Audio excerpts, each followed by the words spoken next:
આજે હવે ઈવીએમ મશીનનો કેમ્પ રાખેલો છે, ડેમો મશીનનો. એમાં લોકોમાં સમજણ નથી જે વોટિંગ કરવાને લઈને 4 વોટ કેવી રીતે કરવા એની જાગૃતતા લાવીએ અને અમારે વોટિંગ વધારવાનો અમારો ઉદ્દેશ્ય છે.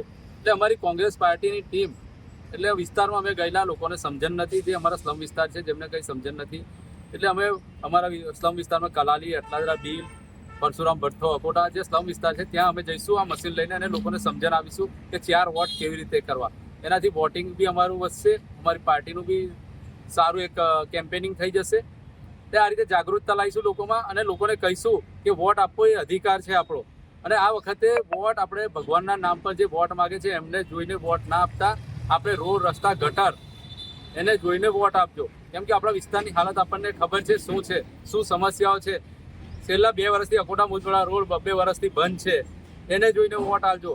ભુવા નગરી તરીકે ઓળખાવા લાગ્યો છે આપણું વડોદરા, એને જોઈને વોટ આપજો. 1 કિલોમીટરનો રોડ 1000 રૂપિયા ઇનામ રાખવા છતાં કોઈ ઇનામ લેવા નથી આવતું સારા રોડ માટે, એને જોઈને વોટ આપજો.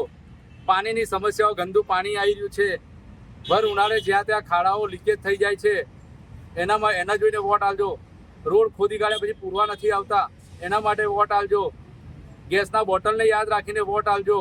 આ બધી સમસ્યાઓને રાખીને જોઈને વોટ આપજો, એ અમારું ઉદ્દેશ્ય રહેશે. શું નામ છે? ઠાકોર રાકેશ, વોર્ડ નંબર 12, કોંગ્રેસ પ્રમુખ.